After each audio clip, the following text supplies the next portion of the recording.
Katie Kubrak, bitte. Hi. Thank you. Und zwar, Katie wird euch mitnehmen mit einer kleinen Präsentation. Es wird auf Englisch sein, aber sie ist super süß und lustig und cool und ich freue mich mega auf ihren Vortrag. Es geht darum, dass sie euch empfiehlt, die Herangehensweise und die Sichtweise zu ändern, und zwar von der Materialität kommend die Dinge anzugehen. Und the stage is yours. I do not speak German. That's okay. I just hope she said something really nice about me so that you guys can be engaged with me for the next 15 minutes. So fingers crossed. So hello, I'm so honored to be here with all the amazing speakers and to be able to address you today, guys, as well. My name is Katie Kubrak and I work for a company called Nirvana Creative Production House. We're based in London. My background is product design, and very early on I started specializing in what's called CMF design, which is color, material, and finish. And today I'm representing our team Nirvana. In London, we work with a number of different brands across packaging, fashion, consumer electronics, automotive, F&B, lots of different brands. And generally, we try to help them make better things. And we do that through auditing their supply chains, trend forecasting, understanding where are the hotspots of their improvements for their sustainability ambitions. We help them implement better production practices. And these are some of our cool projects. This week, actually, a magazine called Wallpaper wrote an article about us, and they called us the secret production partner behind some of the luxury and fashion's biggest brands. And quite often, we've heard that before, that what do you guys actually do? We're so secretive. But generally, I think this graph is the best description of what we do. We're in between design, which is the design consultancies, designers, brands, and the material manufacturers, producers of objects, producers of packaging, producers of products. And generally, because we have a very holistic understanding of the entire process, we're able to bridge different stakeholders and make better things happen. We work with marketing departments, with designers, with procurement, with ESG, with sustainability departments, so it's marketing departments, and we try to bring everything together in a holistic way. And today, I'm here to talk to you about our mantra, which is make better things, and generally what is the secret sauce behind our mantra. And it is the material first mindset. So today I will present to you 3 insights. One's going to be about thoughts on where we are now. Second, why we're here and what's changing. And third one is going to be a little bit more practical, sharing with you guys how we are approaching and implementing this material first mindset.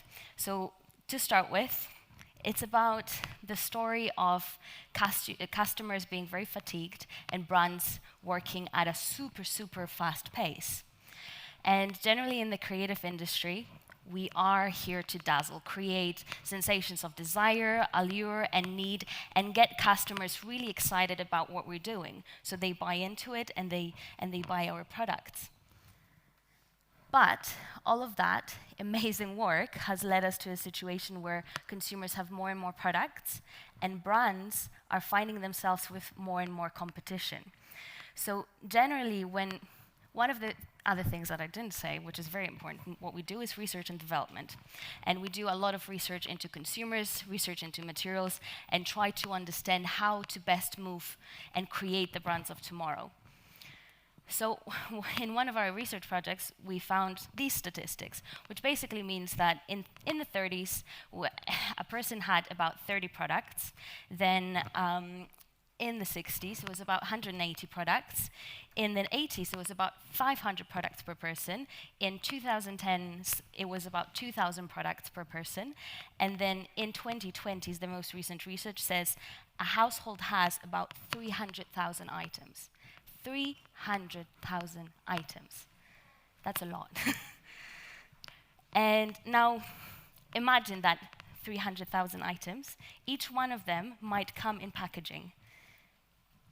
Primary packaging, secondary packaging, tertiary packaging. Not all of the products will have all the layers, but what if they did?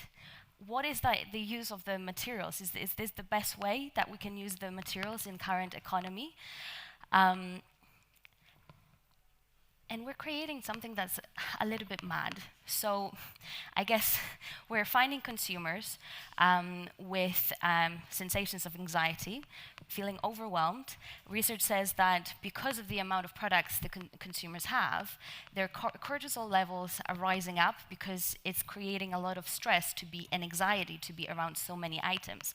And in the same circle, brands are continuously at a fast pace, obviously not all of them, but a lot of them are trying to create more and more products to stay relevant.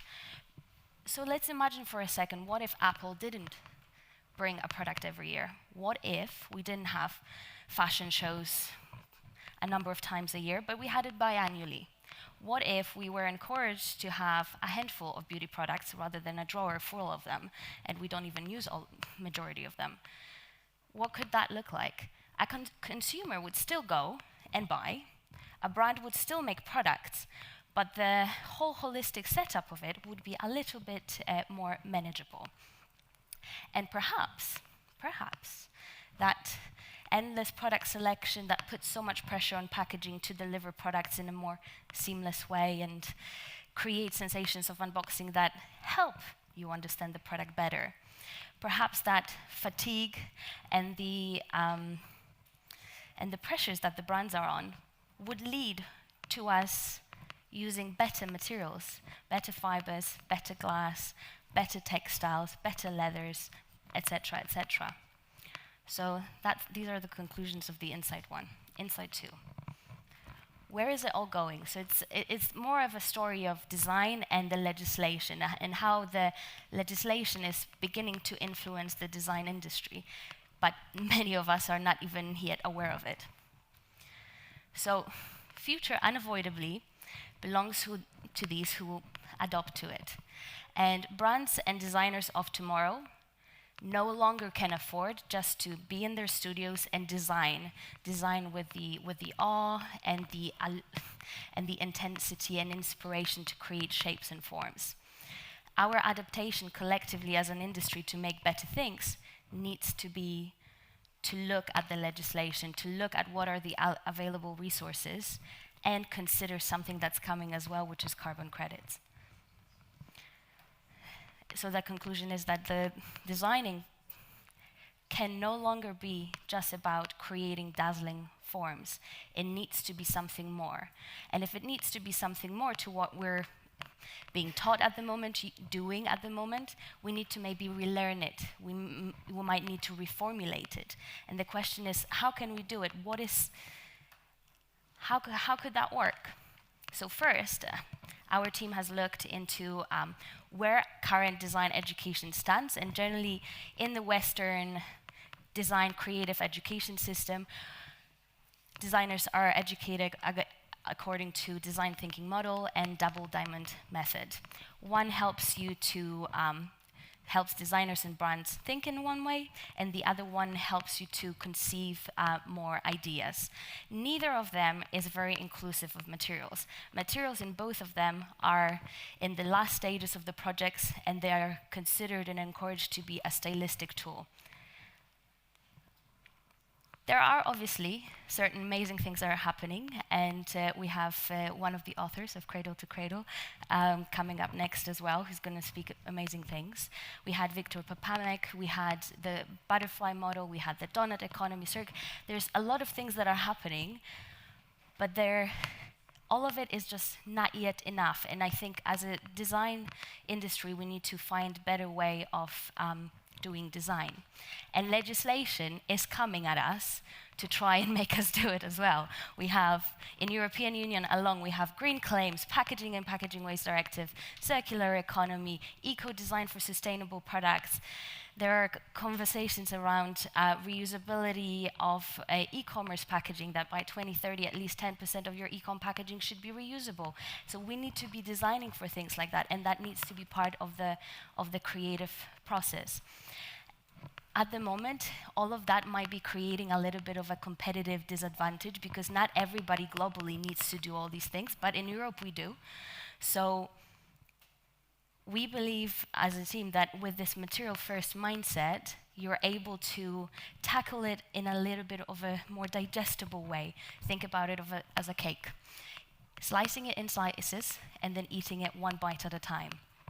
So that material first mindset can help you with what legislation, how legislation will influence design. So conclusion for this insight is about how much time it takes to collect all these data points in order to report on that legislation if you're a brand. And all of that time will drive us towards heightened material understanding. And if this is where it's all going, design then needs to catch up.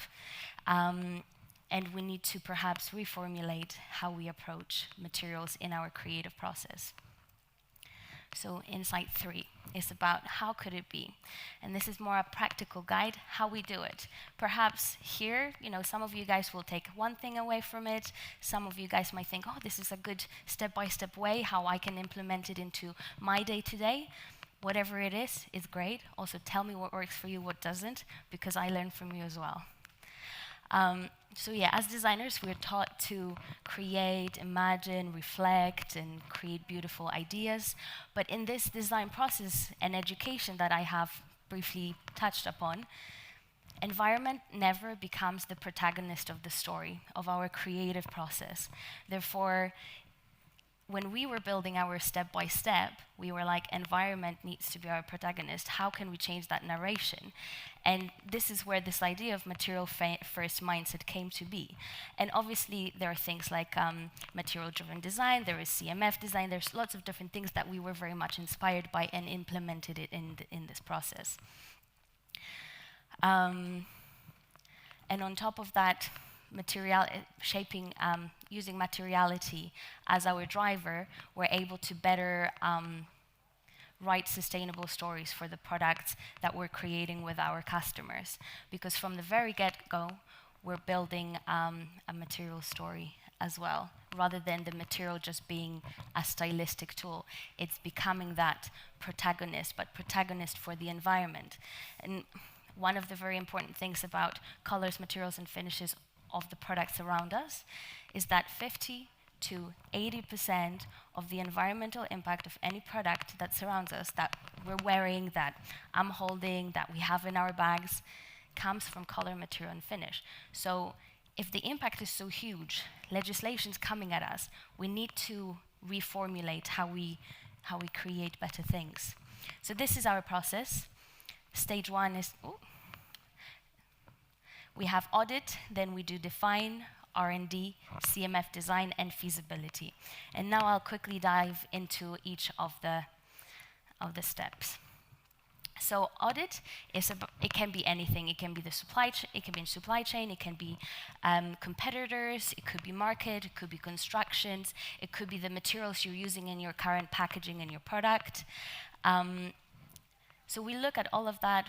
We analyze it, and we draw conclusions in order to then find the hot spots and address them in the next stages of the project. So for instance, for some of our clients, the biggest hotspot is on their pallets in their DCs, where the construction of their boxes does not fit the pallets. Therefore, they have a lot of void, and there's a lot of wastage both on the material side and on the distribution side. Then we have define, and define at this stage we very much work with the marketing teams, sustainability teams, and the creative teams. So a creative director would often give us the look and feel direction. Sustainable parameters would be established together with the sustainability team, and then brand team might give us brand codes that are a must, that this texture needs to represent this iconic texture of that product, for instance. And then once we have all of that defined, that gives us a perfect set of parameters to create a curated list of materials with the right finishes, colors, and textures so that it all fits within the brand. And we create boxes like this. This is an example that we've done for Philips and TP Vision, whereby all the materials that we share with the creative team tick all the boxes. They tick the budget, they tick the lead time, they tick the look and feel, the sustainability, the messaging that the marketing wants to do, everything. And then on top of that, for some projects we build scorecards and material impact calculators. So if you are sitting with various stakeholders in the business, in a very easy way, collectively, you can make a decision, okay, we're gonna choose this material with these fibers because it's scoring so much higher than something else. And if we want to be a brand that is delivering on the luxury field, that is delivering on the ethical commitments, that is delivering on the environmental commitments, these things matter and help many stakeholders, especially bigger businesses, communicate. And then the fourth step is CMF design. This is where all the curated and selected by the design teams materials get married with the constructions. So this is where things become very alive and feel very branded. And at this step, we usually aim at elevating the whole packaging suite or the product to what it was before. And then we try to make it as cost neutral as possible for the client as well. So we look at the holistic spectrum of things. And then at the very end, we have feasibility. And because materials drive the entire process, when we arrived at this stage, or even earlier, we're able to quote for all the production, for everything. So there's no situation at which design has happened, and all of a sudden, it can't be made because it's out of budget, it's out of lead time, and it's happened. A lot of people came to us like this, and that's why we implemented this material first mindset in this process. And then you've got the factory signed off. So these are the 5 steps. And to quickly summarize this, the material first mindset can enable to make better things, elevate look and feel, help you with legislative compliance, enable you to better storytell your sustainability, all according to the Green Claims Directive, smoothen out your supply chain and operations, offer some budget savings, and more. So I encourage you to try it for yourself. Let me know how it goes, what you liked, what you didn't like, and maybe we find and formulate some design creative process together. Also, we have recently launched this design trend report. It's available for free on our website. I couldn't find how to do a QR code. Apologies, guys. Very old school of me, very analog. So either you can take a photo or type it in, and please download. And hopefully you'll find more about the material first mindset there that you might find of interest. So thank you.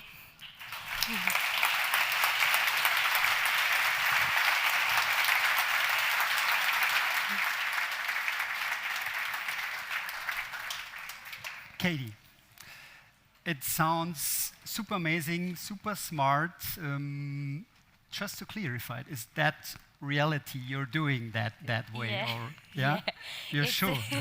I am sure. So you have clients who guide them Yes. through the process like that? Yes. For how long? How long did it take to develop that? How difficult was it to get the trust to let you do that, what you do? With certain clients, we were able to get it on the go faster because they've already known us from other projects. Yeah. Like Burberry, for instance. We've been working with them for now, 12, 15 years. It's a very long time. And generally, they trust us with it. We have a lot of newer clients like Nanushka or Joseph, for instance, which are smaller fashion brands, but they were recently going through rebranding, and they've basically trusted us to help them through this process. Canada Goose as well. At the moment, we're changing big stuff for them. Amazing. You can be very, very proud. Long Thank nights you so much. sometimes. Thank you. Thank you so much for sharing. It was nice to having you. Thank you. Love your jacket, by the way. Thank you. Thank you, guys. Thank you. Thank you. Thank you.